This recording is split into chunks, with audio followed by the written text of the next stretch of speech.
boys, ladies, gentlemen, everyone. It has been some time, but I welcome you to episode 8 of Phase 10. I'm joined by the legends Trevor, Syllogic, and Gunner. We're going to talk about some things. You guys might have seen some Dreamhack things going on. I don't know. It's been pretty crazy, but yeah, we want to get down to business. Unfortunately, we couldn't cover some of the other stuff. It's been a pretty busy December. But the teams have been fragging out. They've been doing their thing. So let's get right into it, man. Let's talk about these qualified teams, baby. So as the tournament has raged on, we have 10 teams that qualified from NA that are going to go into the finals, right? And so we're going to kind of go down the list of each and every single one of those teams and just kind of talk about what we've been seeing. But let's start with number 10, which is Slappers Only. So, Slappers, they started round 3, and there was certainly some struggles, right? But it seemed like it kind of smoothed out in their second heat, I would say. They looked like a reasonably strong team in terms of positioning, along with the fragging power, and I think that their sub made a pretty strong impact. For those of you who don't know, Sophia was filling in on the second day of their heat. Yeah. And that was absolutely nuts, and really pivotal, I think, in cementing their spot for the finals. And if they can create the better moments from that second heat, I could see them fighting for a position overall. But let's talk about Slappers Only. Trevor, what were you seeing from those kids? Slappers. It was fun to watch them play. Like I think a lot of people were rooting for them in the Twitch chat. It's a fun group of guys. Like I think I was watching Ham stream the other morning, and they were just saying, like they're just a mixed team that got thrown together like a week before the tournament, and so it's always fun to see a mixed team of some names. Like they got some like pretty old school names, I say, like, like Sophia's been around for like a while. I think he played at PGC. Memo's been around for a really long time. Like a lot of people don't know, like I played on a team with Memo at one point. I played an EU contender qualifier with him, and we qualified for the EU contenders. And Ham's a crowd favorite, and Crop's been around for a long time as well. So it's cool to see them perform well. Like I don't know how they're going to stack up this weekend. Like it's a different ball game because I don't know how serious the top of the table. I don't know about the other two guys' teams in here, but like I know like our last day of the qualifiers was pretty casual. Like we didn't like it was really once we knew we were in the safety zone. Like it was real hard for like we've had a lot going on this week with other stuff outside of the game, and so it was pretty like hard for my team to keep it focused. Like we were running around like DPs and M249s. I think we had like 4 0-point games in a row. But so this is that team that they're an open team, but they also have that like they're going for broke. They got nothing to lose. So I'm excited to watch them play. And I have a pretty good idea of how that team works. From what I've watched in their stream, Sophia's a pretty vocal player, and I know from experience Memo's a really vocal player. So I expect them to be leading the charge. And definitely a team to keep your eyes on. It's cool to see a new team coming up too and playing with us. Yeah, I would agree. Syllogic, let's hear it from you, my friend. Yeah, I saw some pretty decent moments from Slappers. I feel like for a team that was put together so quickly, I didn't have like like crazy high expectations or anything, but we did see some big names like Hambino in there and whatnot. I think that like their team were with more time with more progression and time of like a stable roster. I think that they can definitely put something really good together for themselves, and they definitely have the firepower with some of those names like Sophia, like Hambino, Crop. Not like Crop in particular. I know like I've been watching him come up through the ranks and whatnot, and I know that he has a pretty good shot as well. So like what I want to see is a more developed Slappers Only for sure. And even though the finals are coming up very soon, it's going to be this weekend. I think that they can show up and do some damage for sure. Mm-hmm. I'd agree. Gunner, let's hear it. Yeah. With Slappers, I was pretty. I was like really surprised, I guess, when they made the roster change. Like, I don't want to say like, yeah, that roster change is what made it work on day 2. You know what I mean? Like that's like it's pretty rare in an event that you just one day you play with someone, the next day you change that person, and all of a sudden you have like that better of a day. Like, I think it was more like I think the game really more dictated like the like why they did so much better on the second day than the first day, as opposed to just swapping out a player. But I mean, like that was honestly a big surprise for me. I always thought Simply Matt was a pretty like well-rounded player and brought a good, you know, he was a good player. Really brought like something to the team. So I'm not really sure like why they decided to out of nowhere just like replace him. But again, obviously it worked out for them in the end, and they ended up qualifying. And like obviously, I think they're a solid team and a good core group of players that are experienced and that obviously could shoot very well. So I mean, we'll have to see how they do in the finals. For From sure. what I picked up on, like listening to, I was watching Hamstream a bit, and like from other sources, is like it wasn't like anything that Matt's a bad player. It was more that Sophia's like a pretty vocal IGL type player, and they were kind of lacking that like guidance in the game. And I think he brought that to the table halfway. I mean, they climbed the whole leaderboard in one day, so must have worked out. I think they were just lacking direction the first day, and they kind of got that the second day. Got you. Okay, that makes sense. I wasn't sure of the circumstance. I just saw that he was there, and then I figured maybe he couldn't make it. I didn't know what the circumstance was, but that makes sense for sure. But yeah, let's talk Hardshifts next. Actually, so the Hardshifts coming in at number 9, they had a reasonable performance. They certainly didn't do bad, but it did seem like there were some struggles to convert some of the late game performances into wins.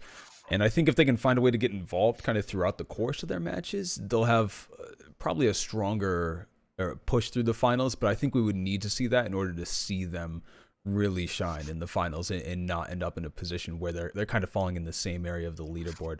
But Syllogic, let's talk about what you saw from the Hardshifts. Yeah. Yeah, you can kind of the similar thing, like throughout like this year, Hardshifts I feel like they've shown a lack of any major step forward, and I think that seeing them kind of like down towards the bottom of who qualified was not necessarily like it's a little bit of a surprise, because I feel like they're a team that definitely knows how to play this game at a higher level, but they've never broken past a certain point, and I think that's what held them to that kind of dark horse standard that they carried throughout this year. I think that they can definitely, I don't know, like I wonder like where the direction is as a team, and I wonder like post Dreamhack, like what's gonna be happening to this team, because I wonder like how do they take themselves to the next level. Like I feel like looking around the gameplay and whatnot, they actually switched drop spots with shoot to kill. So looking at that, like maybe that was something they needed to in order to change one side of their game on Erangel, and I think that maybe they're looking at ways to change it up a little bit. So they could be settling into something new here. For sure. Gunner, what are your thoughts on the Hardshifts?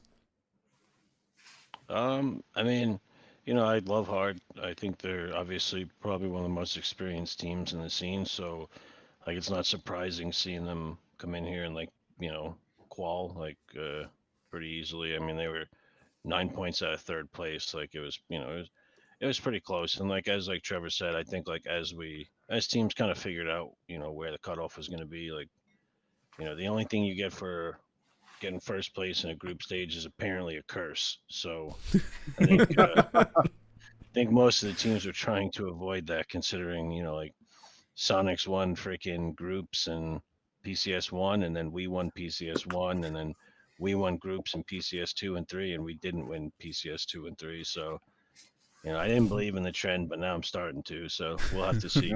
We scalped that by 1 point. No, we got third in every single group stage. So. We'll see if Veritas gets shafted on this one. So, but yeah, I mean, with Hard, like again, it's just like it's an experienced team that like you expect to make it through groups and qualify for events like this. Like, there's not really. We've talked about them so many times. There's not anything new. Like, obviously, they're led by one of the best IGLs in North America and one of the most winning IGLs in the world, probably. So it's like, when you have that leadership, you just really you expect them to make it through group stages and qualify for big events. So for sure, I'd agree. Trevor, anything you want to add to that for Hardshifts? I mean, everyone here knows Hards. Like, everyone knows the names. They're super experienced. They're super good. I feel like this was like I mean, maybe it's just because it's a qualifier, but it's a team that's super experienced and should qualify when you look at the names and who's calling and who's doing whatever. But I feel like they just didn't really like give it their all. But like I can't really say much because like I feel like we didn't either in this qualifier. But like they probably knew they were safe, and that's why they're like at the bottom of the teams that made it. But it really doesn't matter. Like it's just, they made the cut. So if you're in the top 10, who cares? True story. True story. They'll be there. They'll be there. But that brings us on to Dodge is the next, which there was a tie for 7th between Oath and Dodge. We'll start with Dodge first, but they look like they recreated some of the magic from PCS, and I think they looked pretty similar in form, scrappy, but it seems like they kind of couldn't hit that stride. I don't know what might have changed around there, but it didn't seem like they could get that momentum to kind of carry themselves up the leaderboard. But they're still a threat, and I anticipate they'll contend for a pretty similar spot, if not higher, into the finals. But Gunner, I'll start with you when it comes to Dodge. What do you think's going on there?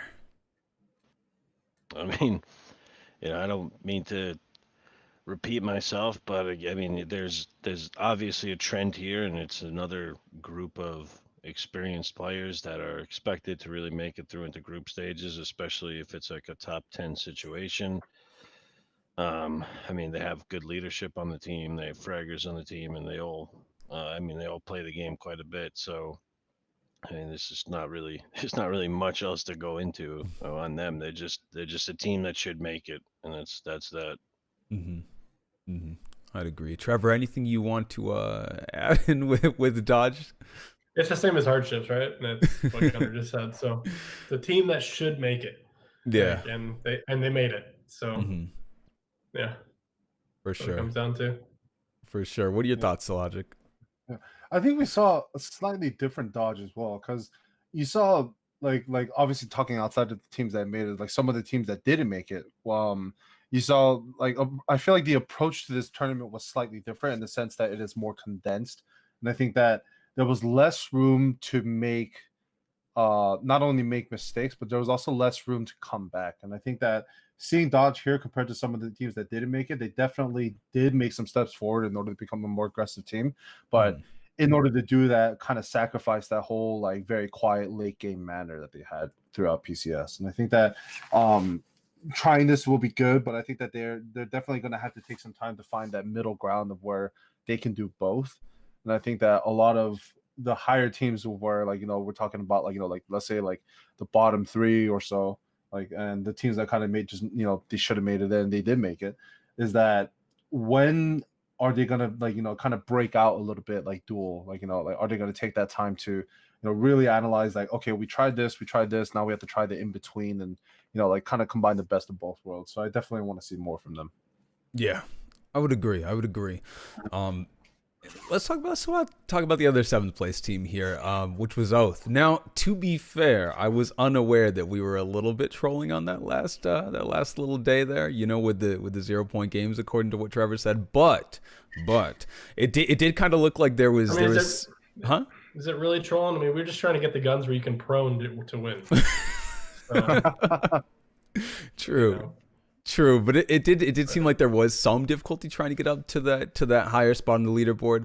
But there was certainly shining moments, I think, when everything was, firing and everything was serious, super serious. But I guarantee you the finals performance will be well beyond, the group stage performance, and they'll continue to fight for a top 3 position. But is there anything that you saw in particular from Oath there, Syllogic, that you might want to talk about?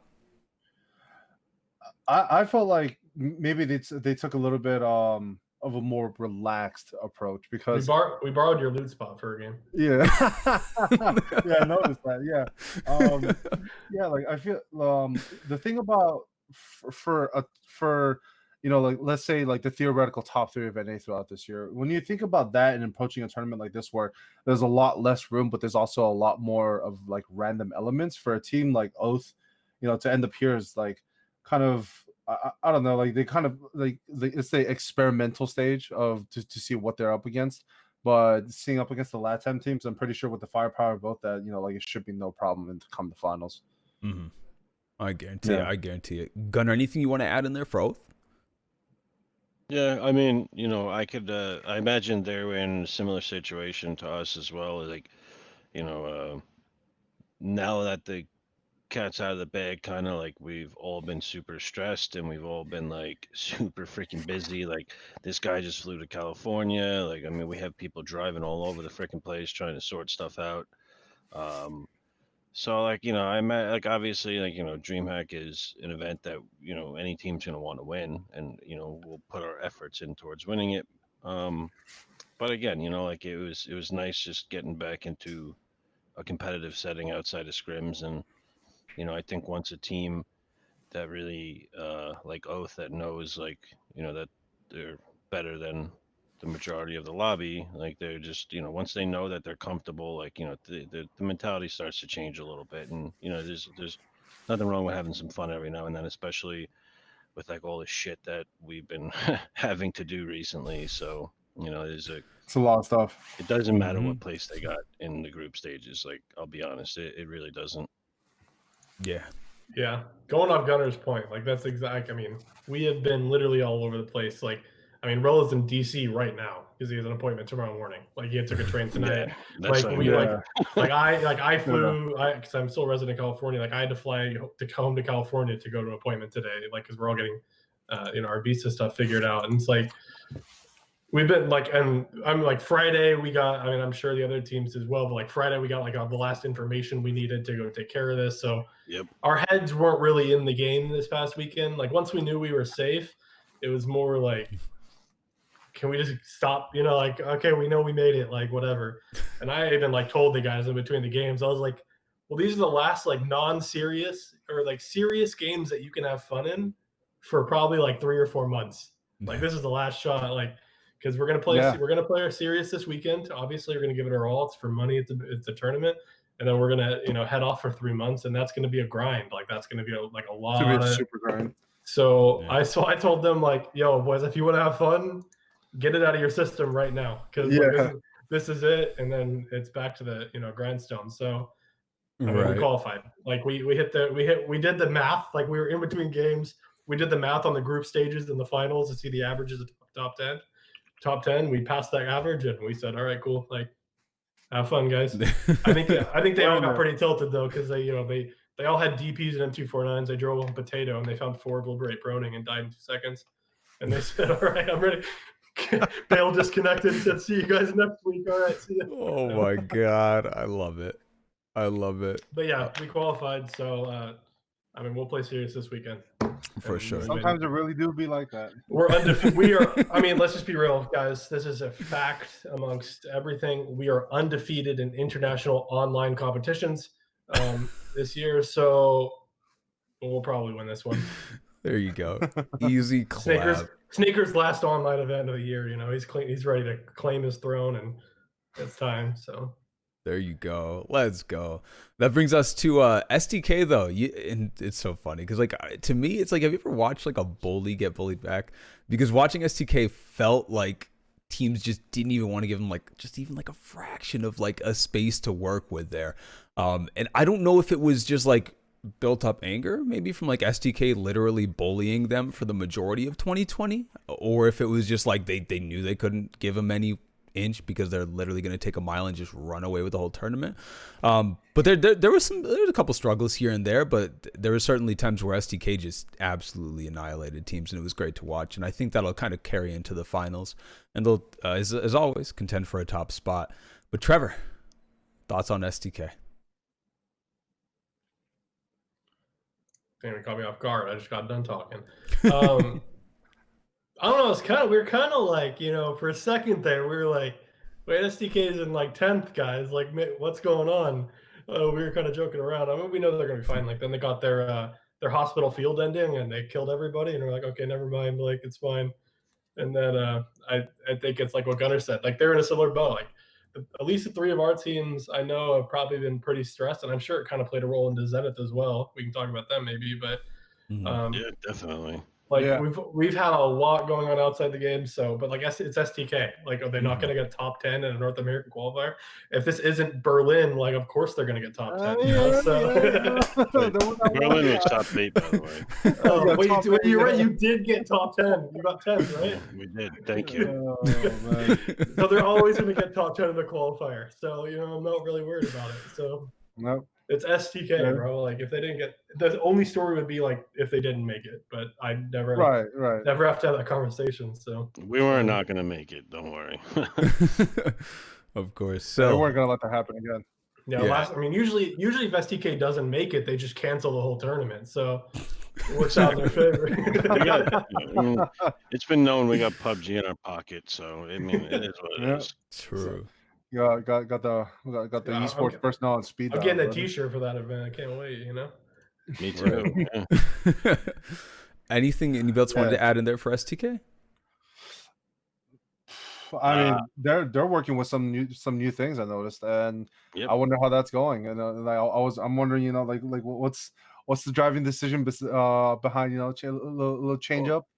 I mean, I'll tell you. I'll be honest. Like, I mean, a lot of people that don't watch like PUBG or watch us like consistently probably wouldn't realize that we've been looting completely different loot spots like recently. I mean, obviously you guys know, but it's just it's more so about like preparation. Like this group stage. I mean, honestly, like we expect to get top 10 like looting from freaking Prison Island. You know what I mean? Like, and loot doesn't even spawn there anymore.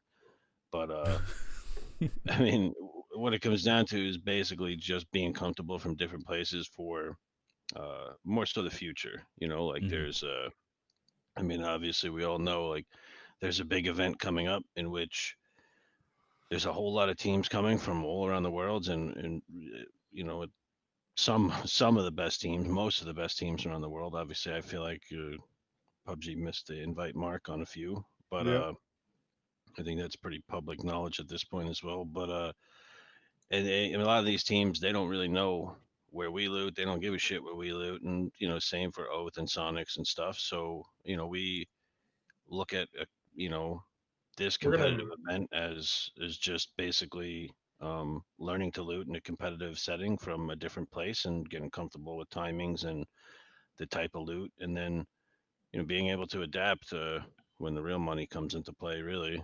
So and I think I think we're able to accomplish that. So in the finals, we're looting a different spot too. So it's just basically adapting and not getting too comfortable with like something that may not be ours for forever, really. Hell yeah, makes sense. That brings us into 5th place, Duel. And Duel showed up again with a pretty strong performance. And as a fan, it's easy to get really nervous when you see any roster changes. But I think the addition of Sharpshot was a really good pickup, for sure. Sharp has always been a really great player and a staple player. And it seems like maybe for whatever reason, it didn't quite work out on ATC. But I'm glad to see him go to another roster who's going to be competitive moving forward. And I think Duel definitely hits that. Certainly a quick look at the stats shows that Penta ate his damn Wheaties, dude. He went crazy. He was out there fragging, just putting in the work. So I think if they replicate their performance here, they'll do really well in the finals. But Gunner, thoughts on Duel? Well, obviously I love that old Duel roster. And no leaks, but one of them has been super busy as well. As well as one from the Dodge roster. But that's people can figure that out for themselves. Someone from the endemic roster too. Yeah. No, but honestly, wait, doesn't that make 2 from Duel? They're very busy. No, yeah, 2 are from Duel. Yeah, 2 from Duel. Yeah. It was almost 3, but we couldn't work it out. Yeah. But yeah, I mean, obviously, I have a lot of confidence in that roster, and I think they put in a lot of work, like inside in the game and out of the game, and then like outside of scrims as well. So, anytime Duel does well, like I don't know, for some reason, it's just like I'm like happy for them. Like there's a lot of teams like the Soniqs, for instance. So, like I'm not happy when they do well, but like when Duel does well, I'm just kind of happy about it. It gives me a good feeling. But I'm just kidding. I love Soniqs too. For sure. It's always the fuel to the fire. There we go. He doesn't like our teams because we do better than him sometimes. Yeah, sometimes. And I sometimes come in. It's just fuel, man. Every single game. It do be like that. Trevor, anything you want to add in there for Duel? Yeah, I think I mean, we've kind of like had the same conversation about Duel for the past like few episodes of this, and they're super experienced, they do well, but like I feel like in my brain, they've like carved out like I think they've like challenged Zenith now in my brain for like they're the fourth best team like in the region. Like I think What if about this Veritas? roster, I mean Veritas up there too. Like it's like a rotating door, fourth, 5, and 6 right there. But like I think if this roster of Duel had been together since like charity time, they would be that fourth place team going, like without a doubt in my brain. I feel like they just put so much work in, and I just feel like they're pretty solid, and they've shown like a very rapid this roster's only been together for a little bit of time since I'm kind of counting Linksy in this one, but they've shown like a really fast like rate of improvement over other teams that have been thrown together, and I feel like if they keep it up, like obviously they might have a little bit of hiccup here because they're no leaks, their roster might be in tatters for a few months, but when they get back together, if they can pick up where they left off into the next events in the next year, it's exciting because like we started out this year having a conversation of 1 through 3, and now we're having a conversation of 1 through 6. So and then so hopefully 7, 8, 9 come in, and then finally somebody will challenge Soniqs when they rotate from the center and they take shoots 50,000 bullets a weekend. So.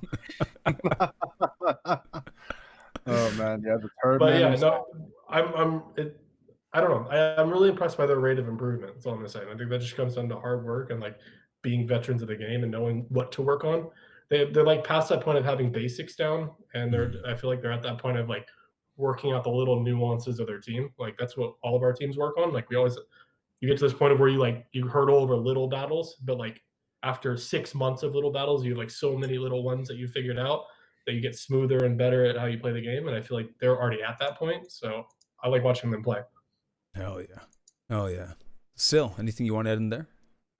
Yeah, it's kind of like how like right off of what Trevor just finished up on was like they've kind of been sanding at this kind of block for a long time, and I think that with the addition of Sharpshot, and like the segue from like having Linksy in the team, that they're really starting to figure out a recipe of what works for them. And I think that when it comes to their play inside, no matter what stage it is, whether it's PCS, whether it's this, whether the Dreamhack groups, I think that they're figuring out what works for them, and that they're getting really good at doing it. And they're only like a door away from constantly like poking at the top 3 like for points run. And I think that even though we may not see them fighting like the top teams all the time and whatnot, they're trying to figure. They're still growing as a team, even though all 4 of them theoretically have experience on different rosters. And I think that pooling that kind of experience together from all of the different teams, they've learned like bits and pieces here and there, and that they know what to do, what not to do. With the addition of Sharpshot, I think Sharpshot's a great player, and I think that like they can only benefit, because I remember there was the original Wildcard Gaming roster that started at the beginning of this year was I felt like before they ended up doing their split, I knew that they had like huge potential, and I think that I felt like they should have stuck it out maybe a little bit longer, and this is kind of half of that. So seeing how much Wooly wanted to play with Sharpshot again was really good, and I think that their development can only go higher and higher as they as they learn together outside of what they already know. So yeah, I think that they can definitely do better, because like you kind of see this kind of consistency from the top teams, that no matter what kind of circumstances there are, they're always in there. And they're always, whether they're in the fight for the win or whether they're in the fight to qualify for the next stage, is that, if there's a consistency level that kind of comes along with it. And I think that Duel is getting really close to that. And that I think soon enough, like with some more development, that they could be a really good team, like really, really good. Yeah. I would agree. That brings us into our 4th place team, which was SDR. So San Diego Rarity had some struggles in the past few showings. Like it just seemed like a lot of those tournaments, they were able to make their way through qualifiers, but it just didn't translate to like that top end success. You know what I'm saying? It just seemed like they couldn't quite get past that hurdle. And I don't want to just count those days behind us entirely, but it was really awesome. I'm not gonna lie, it was awesome to see them have a bit better balance as a team and to demonstrate what they were capable of. they may still be a few steps behind some of the teams ahead of them in terms in terms of kills, but they definitely found a way to consistently put up the points, man. And the progression is great to see. So I'm excited to see how SDR performs going into the finals. But Trevor, what are your thoughts on SDR? What are you thinking? SDR is kind of like the anomaly here, right? Like for me, like I don't know if I'm a believer yet. We'll see this weekend. It's kind of like my thought process when I see him up there. I mean, to be completely honest, like maybe some of the other guys have more to say. Like I don't want to sound like terrible about them, but like I don't really know them that well as a team. And this was a tournament. Like in the last 2 days, I didn't really like pay attention that much. Like once we hit our safe point, like I was kind of like in a similar boat as the guys. Like I kind of checked out because we were doing other stuff. So I can talk a lot about the other teams because they have a lot of history, and this is like another new roster that's come, like not necessarily new roster, but new at competing at this high of a level or whatever, and getting top 4 in an event. So there's someone I'll definitely pay attention to this weekend. But when I see like SDR in 4th, I don't know. I mean, I hope they prove me wrong, but I'm not a believer just yet. Let's put it that way. Fair enough. Syllogic, what are your thoughts on SDR there? They, to me, were a bit like outside of the anomaly factor. I think that we've seen them compete in the Challengers Cup this year. Seeing like from their progression at the start, they've made a couple roster changes here and there, but I think that what we need to see is, are they going to be able to hold up this kind of performance carrying into the finals? Because I've seen glimpses of what they really can do, but I always saw them falling short of like that kind of barrier breaking into like the PCS Grand Finals and whatnot. But this was the first series, albeit kind of short series of where it was just one weekend. Albeit short, I think that they did really good actually, and this was the first time that I saw this team performing at such a level. And I'm like the only question I have for them is, can you guys keep it up? Like, can they keep it up? Can they keep up the aggression, the positions, and how can they push this forward, considering that like what we're going into is not just a 16 team like of like a bunch of teams from any that we're used to. We're having to deal with like a different region as well, and that can prove difficult for some teams. For sure. And I do want to talk about that a little bit later on. But Gunner, any additional thoughts with SDR? Not too many. I'd say obviously I think I was surprised. They surprised me the most, I guess, like through it all. Like obviously it's a team that we've known like for a while and like the names for a while, but like seeing them come out and perform the way that they did was, it's good to see. Like obviously I think any coach or person that's been around the scene for a while, you just like seeing some teams like have like that moment to shine. I feel like this was probably theirs, and they've had some obviously in the past, but sometimes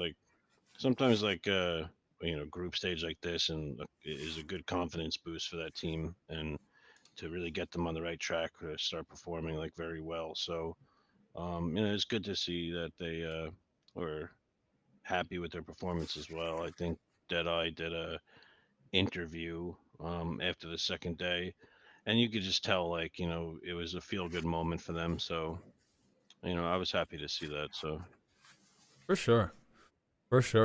That leads us into third place team, which was Illusion, and very similar to SDR. I think they had their share of struggles in the past, but it looked like they definitely improved through PCS 3 and then into Dreamhack.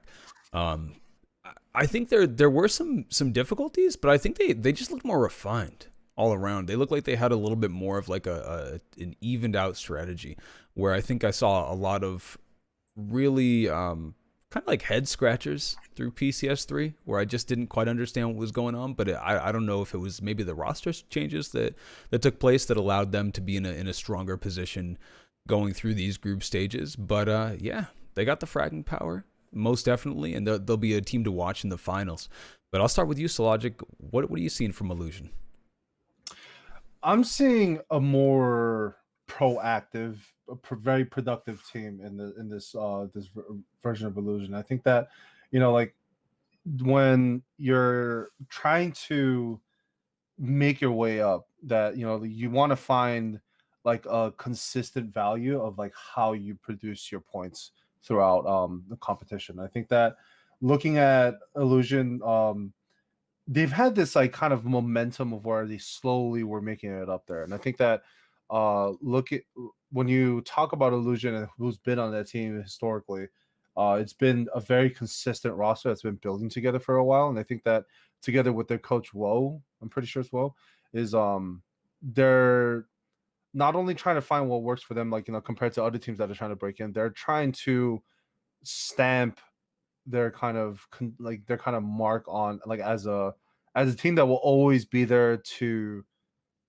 kind of, let's say, if it's not like STK, us, or Oath, or any other like top 6 like Veritas, Duel, and like Zenith, let's say, like winning the games, that they're also a factor that can kind of put in kind of a wrench, because like, ironic, because there was that moment in the PCS finals where Top Dog was just an absolute wrench to Gaskind's plans, but like, they've been strangely consistent this year, and I say strange because we've always seen them up there, and we wonder how they got there, but in the end, when we find out that answer is very simple, and I think that it's good to see them doing this well, and I want to see like kind of this similar story with SDR. Is like, can they do this in the grand finals fashion? I would agree. Gunner, anything you're seeing from Illusion that you want to talk about? Well, we definitely saw like a standout performance from Free Me, which was good to see. I think they've all really had their moments like individually on that team to like shine. This time it was definitely Free Me. So I just felt like he was definitely more involved. Like, I know in, I think it was like PCS3, like he obviously had some other plans and stuff like that. But it was good to see that, even through that, like, he stuck with the roster, and they stuck with him. And it was good to see a breakout performance from him. And I think overall, we definitely saw a more like, proactive Illusion, as opposed to like a reactive one where they were kind of sitting around and letting things come to them, or getting surprised or flanked by teams, and instead, like, they were the ones doing it, and they were putting themselves into positions to actually get some good, like, decent points in a game. So it was good to see them get better. I guess, like, they're a team that's been qualifying pretty much for like every event now that we've been having, and it's nice to see them continue that trend and do it in a better fashion. I'd agree. Trevor, what are your thoughts? Well, I mean, Freemy's back from elk season, and obviously that that IRL training paid off. Like, that dude was fragging. So Hell yeah. He was out there getting a 19-pointer or something. But no, it was cool to see them. It was cool to see them do well. They made a roster change going into this too. Like, they brought on Xvolution, I believe. It's a player I'd never heard of, and but it seemed like they played a lot better with them. So I don't know if that's them honeymooning really hard, but it definitely, playing off what Gunner's point is, of them seeming more proactive as opposed to reactive. Like, it felt like they were just playing as a team more than they were in like PCS3, for an example.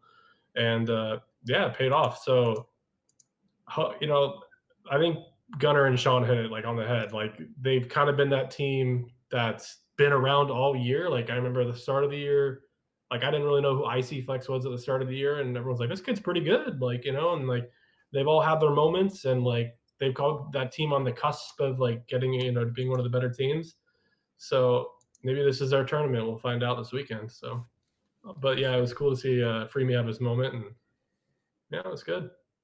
Definitely. Well, that brings us into number 2, Soniqs. So Soniqs is a pretty much unknown team. And I think they're just really trying to make a name for themselves and a little bit of an appearance here. And I think they did a good job overall at doing so. And I would say they had the strongest showing in terms of kills compared to the other teams. And they were just 1 point away. Just 1 point away from tying first place, 2 from the top. And anybody who's followed the journey of progression for the team understands that they'll be favored to win it all in the finals. And their performance through the group stages gives me no doubt that it's obviously possible for them. But Gunner, you might not have taken any notes on them because we don't know who they are. But could you talk about them a little bit if you did? Yeah, I mean, it is what it is at this point. It's like another expected team that's just gonna, do really well. Like no matter what you throw at them, whether it's, we haven't got to the South American teams yet, but whether it's random group stages or if it's finals with South American teams or foreign teams, like I think it's just Soniqs have, Soniqs have their game plan for pretty much every game and every circle. Like they know when they need to stop looting. They know where they need to rotate to. They know, what other teams are going to be around them at different times when they're like, depending on the circle. So it's just like, it's down to a science at this point for them. So, that's pretty much why you see consistency that you do out of that team. And the finals are probably going to be similar. They're going to be in the top 5 no matter what and have a chance to win it going into the final day more than likely. So. Mm-hmm.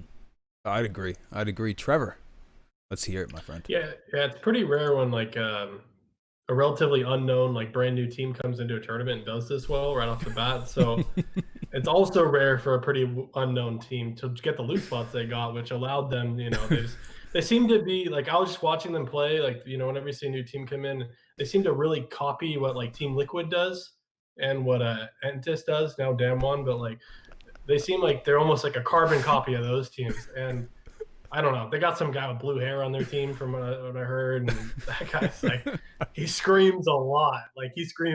So their comms must be a mess, but like maybe if they could work that out, and keep, obviously copying those out of region teams and their timings, they seem like they got the firepower. So I expect them to do well this weekend. Maybe they can keep up with SDK and Oath. So see what happens. Hell yeah. Syllogic, anything you want to add in there for those guys? Or is he muted? Can you guys hear him? Muted Marvin. I muted myself. There we go. There we go. Yeah. Yeah. Like we're here to take another dub. Hell yeah. That is it. There we go. You heard it here first, boys. Let's talk about the number one team coming out of group stages, which is Veritas. I checked Twitter, boys. I didn't see any tweets that would otherwise doom the Veritas boys. They had a great showing overall, and I think they looked to progress from PCS3 into Dreamhack, and it felt like they turned up the heat.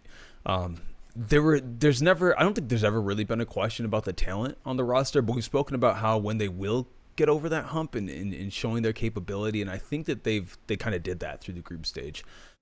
Hopefully it continues on, carries straight through, and they continue to perform well. But again, this is one of those teams that was there. They were there, and I think that throughout PCS3 even they were there, but sometimes it just seemed like it fell a little bit short. But I don't know. I think they went back to the drawing board, and it looks like it's shored up quite a bit.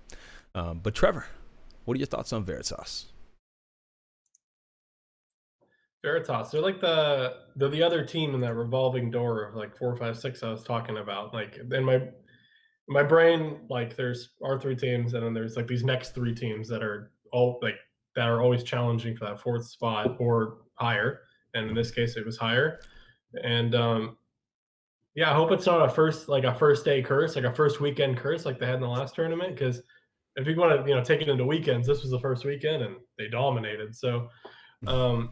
But you're right, they did learn their lesson. There was no tweet going out, and but they're like a lot of like the other teams that we talked about. They're a talented group of kids that like have played the game for a long time, and you expect them to do well. Props to them for closing out the weekend and first. Only 1 point ahead of that Team Liquid clone, and but yeah, they're a solid group of guys. Like they loot center and they play similar, and I hope they do well. Yeah, I expect them to do well. And the fact they got first, that's big props to them. So For they sure. were able to carry their momentum in both days. Agreed. Syllogic, what are your thoughts on Veritas? Their performance in the group stage was more or less what I wanted to see. But we've kind of seen this, at the start of the grand finals, but I feel like they're still kind of like they've learned what works, but they kind of need to figure out I think like what we saw in like the previous tournament with this current same roster is that they needed to figure out like a better consistency factor. I think whereas like this team has figured out in a short fashion of how to do that and how to carry a first place finish. We want to see like like out of all the top teams today, we want to see like a deeper diversity level where it's not just STK, Soniqs, and Oath. Mhm. And while we've been searching for that all year, I think that Veritas was always one of the teams that we thought would have the answer. And I want to see if they're either going to become either if they're going to give a real run for the championship of this tournament, or if another randomness factor of having another region could like maybe throw a wrench in there. So For sure. Gunner, let's hear it from you, man. What are your thoughts on Veritas?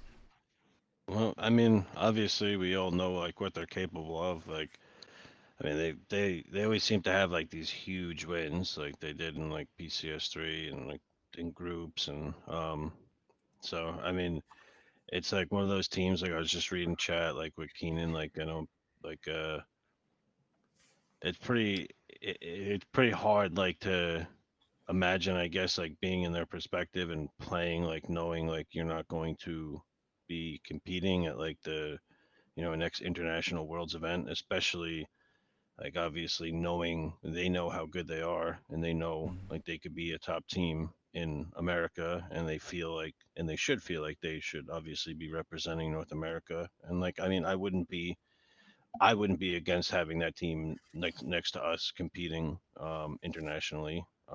So I know they definitely have the confidence and know they can do it. But it's good to see them having that mental reset and just like being like, hey, well, you know what, like, PUBG's not going anywhere, and we have all of 2021 to grind and get better. So let's just try and put it behind us to the best of our ability and go out there and just try to compete and show that the next invited tournament or the next big event, we should be the ones that are invited first. And they're very capable of doing that. So it was good to see them up there, and I feel bad because now they have the group stage curse. Going back to what it said, we scalped about 1 point. Yeah, will they break it?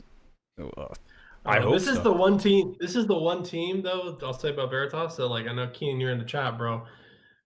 This is the team I need to get consistency, because like they lead center and they're the team that's going to challenge Soniqs early. Like, like they're going to challenge her for the spots. Like Soniqs has had this free ride to the middle every circle, bro. Like this is the team that has the loot spots to go get the same spots. So come on, boys, I'm pulling for you. Oh, hell yeah. For sure. Well, that wraps it up for our top 10 qualified NA teams, which brings us on to our next and final topic of the day, which is kind of that. It's kind of broad in a way, but it's Latin America versus NA to an extent. Not that it's literally coming down to that, but this tournament obviously is going in that direction where we're getting to meet them. We're getting to, and for some people, like as Trevor had discussed with me earlier, like some teams are used to it. Some teams are very comfortable playing outside of their region, whereas other teams are not. Suddenly you introduce other teams and it just shit hits the fan, for lack of a better term, and they don't really know how to balance that. So I really wanted to get the three of your perspectives on what it's like, and this might be a little bit. I guess we'll probably talk about it a little bit more next week as we cover some of the big changes with PG or the next tournament, But either way, when it comes to playing competitive, what kind of challenges do you guys foresee with some of these teams going against teams that they maybe have never come across? And yeah. Oh, sorry, boys. We were the original GLL SA Daily Farmers. This is how my team was born. All right. Like this roster was put together originally for one reason: PUBG was dead. We didn't know what to do, but there was a GLL daily every day, and you got $40 for first place. And you know what? Those boys have won more money playing against these SA teams in their bedrooms than anybody I know. So they're real comfortable. But like in a real note, though, I mean, you look at the SA teams that are qualified. I can go over every roster and I recognize a name or two. And you know that goes to say, like, the only reason I recognize those names is because from those GLL dailies, like back in the day, like, because I would like sub in every once in a while when we were playing dailies every day, and you see those same names, like every team has one or two of them. So these boys are grinders, like they play a lot down there. Like the ones who are, you know, their top 5 or 6 teams, they they're no like I can't think of the word, but they're used to putting in the effort, and they're used to, you know, doing it. So I don't want anybody to overthink them necessarily, because you know, like Meta or Furia, like those are teams that have played at internationals, are going to play at internationals. And yeah, like Rello just said, Papa Silzen, you know, Papa Silzen with the reverse audio, you know, everyone doesn't know, but like, you know, he listens to his right sound in his left ear, so his left sound in his right ear. So that man's wild. And they got Sparking, and that kid's crazy. Sparking is like, he's nuts. So I'm excited to play against them. But like, we as a team and Oath, we're pretty comfortable with them. You know, like we're friends with a lot of them, and yeah, it'll be a fun tournament. So that's my point. Oh yeah, Syl, let's hear it, man. What are your thoughts on LATAM versus NA?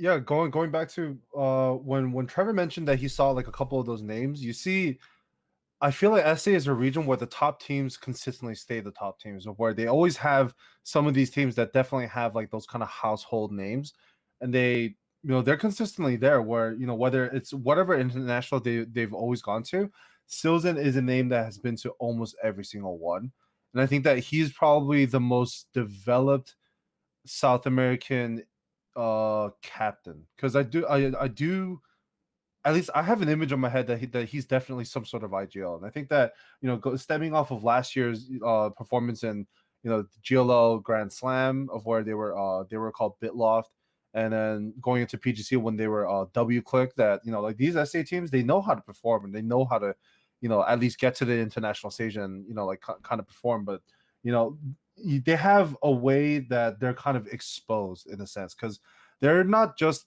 wild card teams, and that, you know, these kind of teams that they do play a lot. Like, you wonder, whenever there's new talent, let's say like Sparking, that's brought in from a different level and whatnot, these SA teams definitely know how to play, but they need a bit more time to kind of fit in, I feel like compared to other regions, because SA is a region where, you know, they didn't have a PCS system this year, and I think that, you know, that kind of left this chip on the shoulder that, you know, for whatever event comes next, you know, whether it's online or not, that they definitely want to perform to show that, you know, that like they're a region that cannot be ignored. So I think that some of these teams, you know, some of the NA teams might get exposed to their playstyle. Some of these teams might be rock solid, like Oath. You know, they probably know the ins and outs of how they like to play. And I think that, you know, H1 has like a lot of experience against some of these South American teams, and that we definitely have some very good teams here from SA. So, you know, like some of them are just no slouches at all. Hell yeah. Gunner, let's hear it. Yeah. Well, I mean, like when you look at like the actual finals with obviously the top 10 NA and with top 6 from Latin America, like, I mean, you could almost argue that this Dreamhack Finals is more competitive than like PCS3, for instance. Like, I mean, obviously with not having Zenith and like Gas, like obviously it makes the NA aspect less competitive, I would say. But I mean, some of these Latin American teams would just run through like the middle of the pack North American teams like all day long. So I think that actually bumps it up, uh, like the competitiveness, like to where it's probably better than like the PCS3 North America was. So, you know, obviously when you take anytime you take teams from a different region and you throw them into a mix, like, you know, it takes a while to adjust. Like even for a team like us, you know, like I mean, we pretty much have a team landing on us, you know, one of the best Latin American teams. So, you know, it takes a little bit to get used to, and you have to iron things out. But I mean, it should make for a fun tournament. I always love like when events like this are going on, and you could really just see like the talent from elsewhere that like we know exists, but we're just there's not like English broadcasts and stuff where we could just consistently watch and really like enjoy it. So I'm happy for it. I'm excited. Shout out to Gabriel Caneda though. He's the homie. USA caster. Let's go. He's good. Let's go, man. Well, unless there's anything else we want to add, I think that's pretty much all we wanted to cover. I mean, we'll be back next week. I'm not exactly sure on the day, but we will be back next week to cover the results of the finals and kind of talk about some of the things that are going to be upcoming pretty soon, basically right around the corner after the holidays. And we definitely want to keep it short so folks can get to their late night scrims and so forth. But gentlemen, thank you so much for coming on, stepping on in, and talking the talk with me. I appreciate the three of you and everybody in chat. Thank you for stopping on by. We'll be returning with some games in a bit here. But yeah, other than that, just hang tight. Thank you guys for checking us out and being with us tonight. A lot of nods, a lot of awkward nods. Let's go. But guys, have a good night. We'll catch you guys later. We'll be back in just a few. Alrighty.